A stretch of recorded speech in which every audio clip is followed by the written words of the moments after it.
that hovered on the screens above were now as big as the buildings.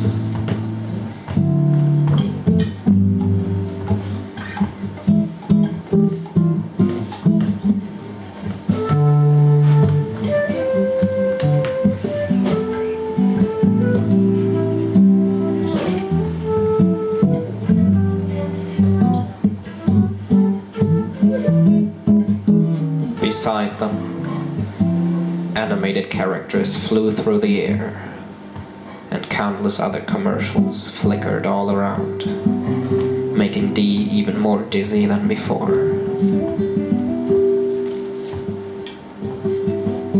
The imposing screen above the entrance to a clothing chain kept repeating images of Jeff Koons' balloon dog, followed by the store's logo. And a little further down the street, a screen promised 15 seconds of fame by showing pictures of regular people.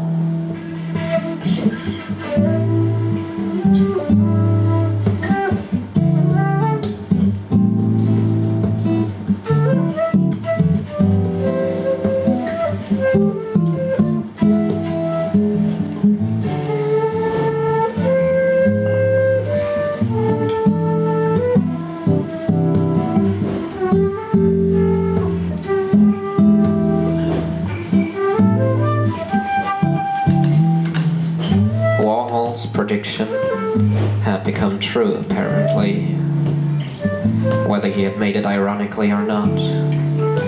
This seemed to be the fate of pop art. Iconic images that ended up being used in advertisements in order to sell clothes. Dee sat down beside masked men and women who tried to get the passing tourists to take a picture with them.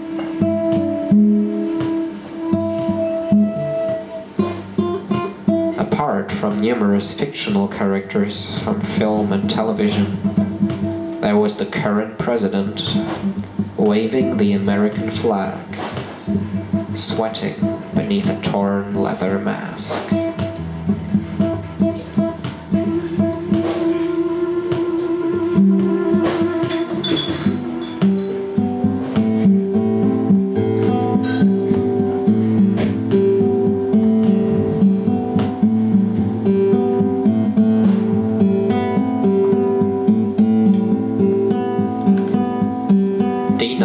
That a big part of the square was under construction, and when he looked up again, he saw that the facade of one building was not covered with screens. Instead, you could see various holes in the concrete wall and the naked metal skeleton of the crumbling skyscraper.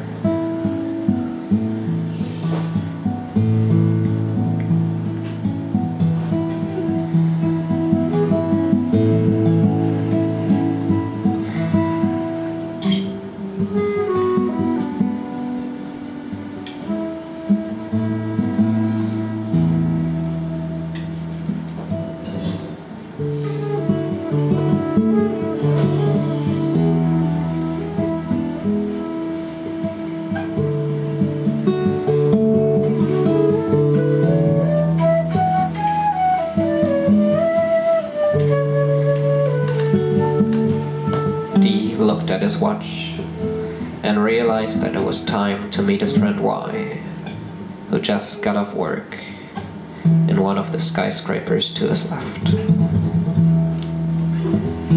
He was working for a company that sold private jets, and his job was to find people who were wealthy enough to afford one. He found them mainly by researching real estate acquisitions and searching for personal information in the depths of the internet.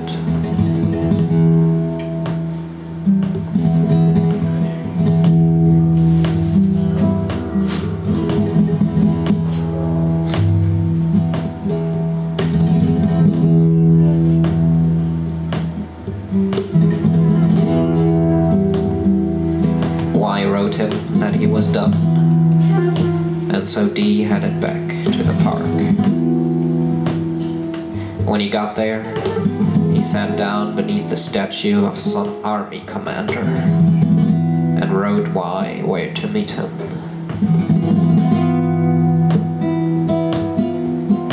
Five minutes later, Y and his girlfriend S appeared, and they walked down to the apartment of Y's grandparents by the river, where Y used to live until they had thrown him out.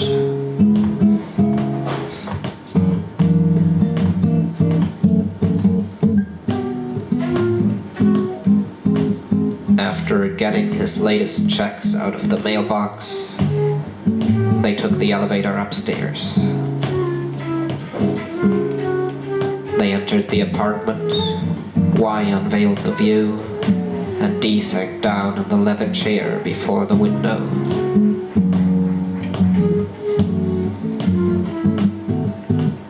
Beyond a block of red brick buildings, former housing projects, the tower at Ground Zero that had finally been completed rose into the sky.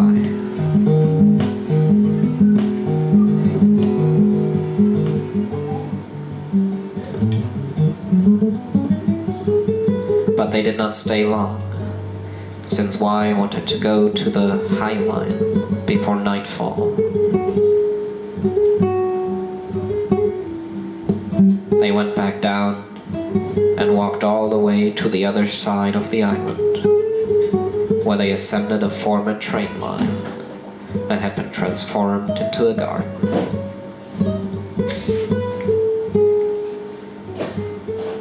They sat down on a patch of grass, and as Y and S watched the sun set over the river, D got out his book.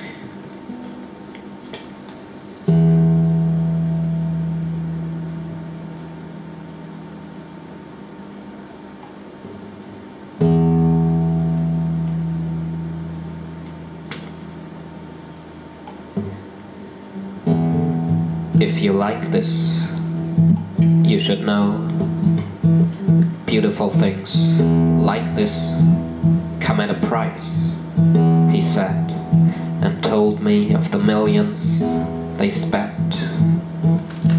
Then he talked about the rent for the glass towers around, and I was astounded and at a loss for words.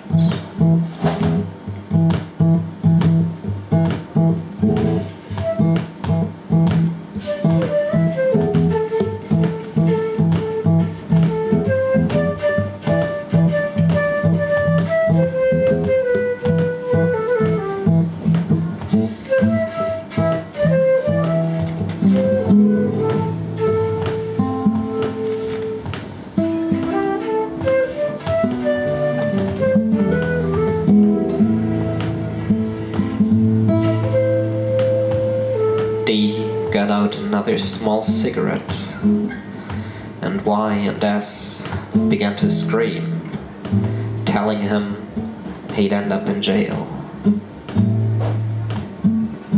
You can't smoke here, no matter what.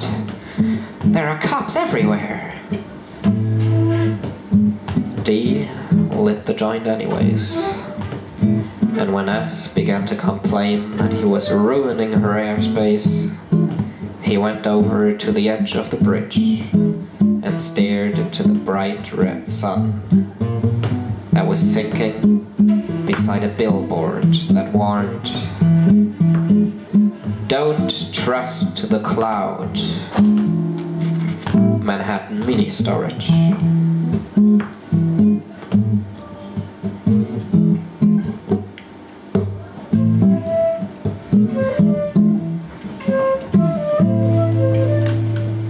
D once again thought about printing out everything he had ever written and storing it somewhere. But then he noticed the prices on the billboard and discarded the idea again. They walked on, past various construction sites, and D felt like this part of the city was more alive than the square he had been at earlier. This High Line increased the property value, Y explained as they walked back down. Then he pointed to a construction site to their left and said, "You see that giant yellow bridge over there? A rail yard of Penn Station is beneath that, so they can't build a normal skyscraper there. So what they're doing is they're building one on top of a platform."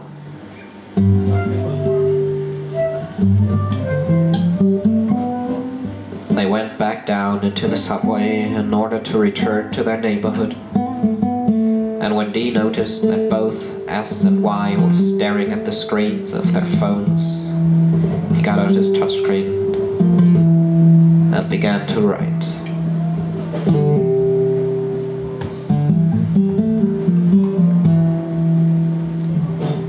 Are they preparing for a flood by building up bridges because they've given up all hope that they can stop the sea levels from rising?